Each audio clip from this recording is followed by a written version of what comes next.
خوتنا مسلمين، هادشي اللي وقع للوليد راه غدا غيوقع لك وغيوقع ليا، راه كيقدر يوقع لاي واحد. السلام عليكم الخوت، معكم وليد شاب مغربي، العمر ديالي 20 سنه.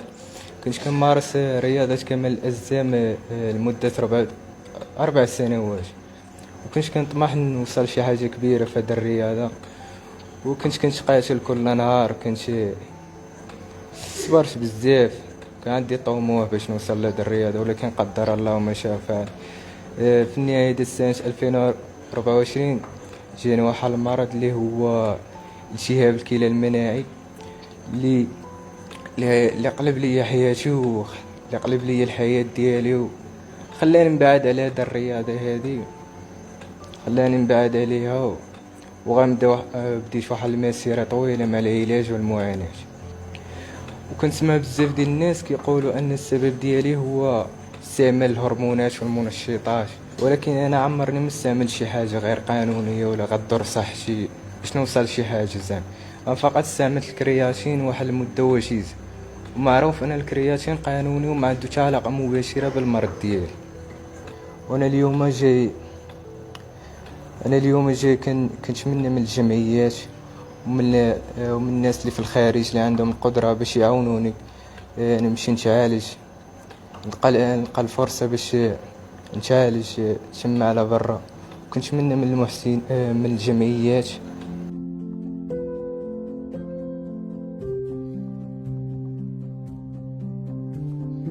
السلام عليكم، انا ام وليد. كما قلتي انا السند ديالو، وانا كنت باغا نتبرع ليه، ولكن شاءت الاقدار ماشي بحالي بحالو. لهذا كنتوجه لخوتي المغاربه داخل الوطن وخارج الوطن يشوفوا فيه بعين الرحمه، خصوصا الجمعيات، شي جمعيه اللي تكلف به. ما بغينا حتى شي حاجه، انا بغيتها ولدي يرجع كما كان، ترجع ليه الضحكه، ترجع ليه الابتسامه، يرجع كما كان. شوفوا قدامي حيت ولا في واحد الحاله تخرج ما بقاش كيخرج، الزنقه بقاش كيخرج ليها. كنشوفو ديما قدامي محطم، ما كنبغيش نبكي قدامه، ما كنبغيش نبين ليه، ولكن كنصبر حتى وفي الاخر انا بغيت ولدي ترجع لي صحته. حنا قابلين بهذا الابتلاء ديال الله سبحانه وتعالى، ربي ابتلاه الا وبغاه، لانه مؤمن، لانه درويش، لانه طيب. والكل كيقولوا خايبه في والدي، ما كاينش، راه اطيب خلق الله هو والد، اطيب ماشي حيت ولدي، ولكن انا شفنا ليه حنايا انت مازال نقولوا لهم غتشهدي ليه بالخير، حنا راه كنشهدوا الجيران ديالو. هادشي كنتمنى رجع ليا والد كما كان. انا ماشي متقبلاش، انا متقبله وحامد ربي وشاكراه، ولكن اي ام كتبغي ولدها يرجع تشوفو كما كيضحك، تشوفو صحيح. انا بغيت تمنيت كنت بحالو، كنت برعت ليه. العائله ما فيهاش متبرع، ما كرهناش شي متبرع ولا شي جمعيه ولا شي محسن ولا يتكلف بالدوسي ديالو يمشي يدير كلوه على برا. هادشي اللي كنتمنى. وكنشكر الناس اللي وقفوا معاه، كنشكر كاع اللي وقف معاه، كاع صحابو، الدراري، عيالات، الرجال، كلشي اللي وقف معاه واللي اتصل به واللي جا لعندو، اللي بارطاجاو وتعاطفوا معاه. هذا الشيء اللي وقع الوليد راه كيقدر يوقع لاي واحد، يوقع لي انا مثلا، يوقع لك انت يا ناديه، يوقع لاي واحد. لان طبيا الفشل الكلوي المزمن اللي كيوصل بيان سور اللي كيوصل لا دياليز للتصفيه، طبيا باقا 25%، يعني ان بورسونتاج اللي كبير. 25% ما عرفوش شنو هو السبب، يعني اشنو هو، ما عرفوش شنو هو السبب، هو انك تكون صحيح. كيف ما كتشوفي السي وليد راه كان رياضي، شاب رياضي، يعني تقدر تفيق في الصباح يبداو عندك اعراض، كدوز تلقاه في التحاليل انه كاين فشل كلوي يعني ايغو، من بعد كيولي مزمن، يعني مشاو طبيا. 25% ديال الاسباب باقا ما معروفاش، يعني كدار واحد لا بيوبسي غينال، كيديروا تحاليل، هادشي كلشي السي وليد خدع عليه. ولكن هنا طب عجز، يعني كتلقى واحد كيدير الدياليز، كتقولي علاش كدير الدياليز، ما كيقدرش يجاوبك. انا بصفتي طبيب ما نقدرش نجاوبك. هادشي قلتو باش يحسوا بوالد، لان هذا ماشي مرض معدي ولا مرض كيجي من الافراط في شي حاجه ولا تهور، هذا مرض اللي يقدر يتصاب به اي واحد. كاين العائله قلت لي ما خرج مني، ما خرج بيان سور، راه في اي لحظه بيان سور، حتى واحد ما عنده اون غارونتي في الحياه، ما كايناش. وليد بالنسبه لي انا كاخ، وليد ما كنشوفوش ان واحد الباسيون متبع معنا، لا، وليد انا من النهار الاول كنشوف فيه ما يمكنش يبقى في لا دياليز. دابا الحمد لله الامور راه تطورات، لا دياليز راه ما بقاش كتخلع، راه معانا، راه كنا درنا واحد الاحتفال هنا، راه معانا الناس اللي دوزوا 34 عام في لا دياليز وعادي.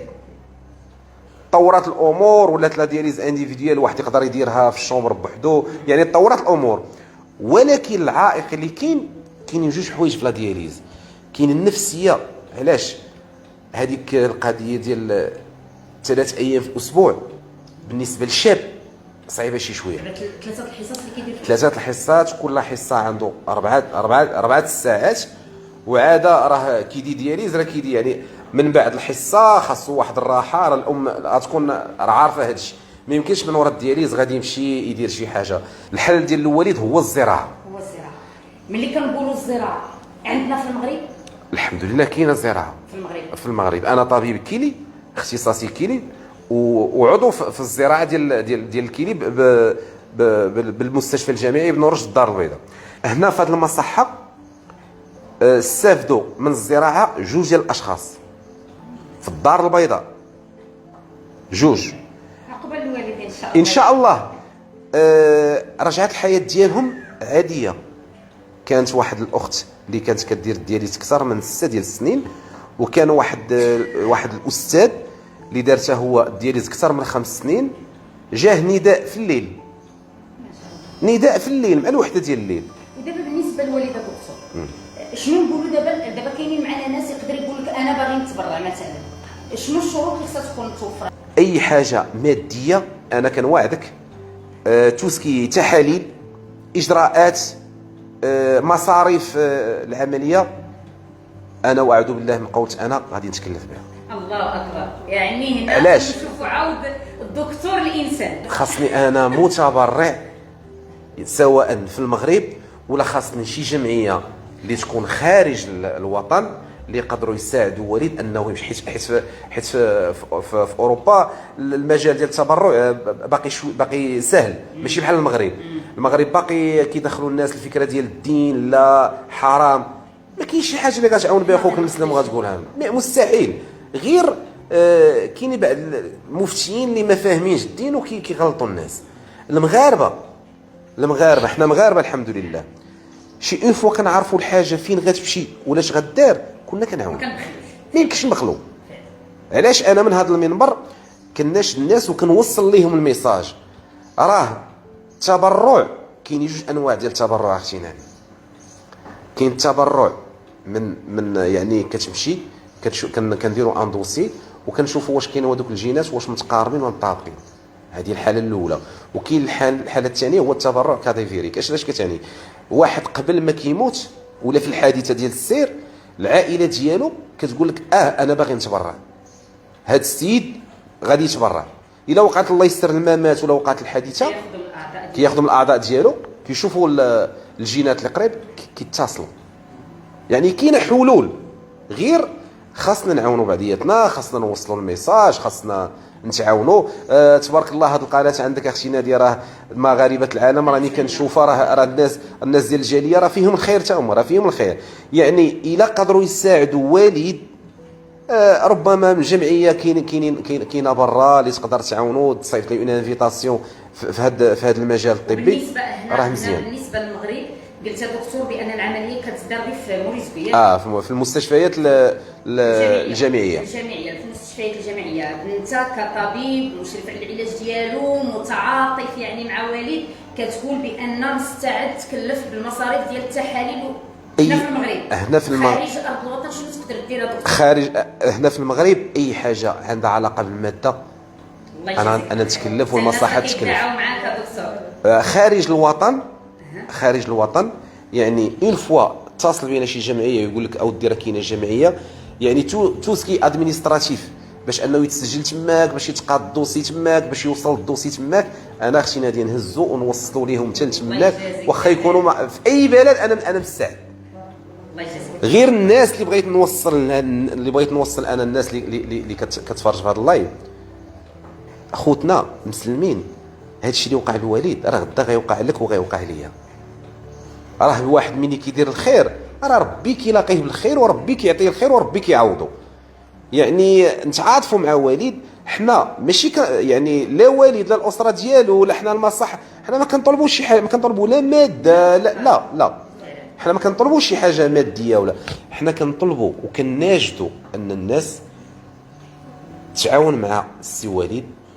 يعني تبارك الله المغاربه راهم كاينين في العالم كامل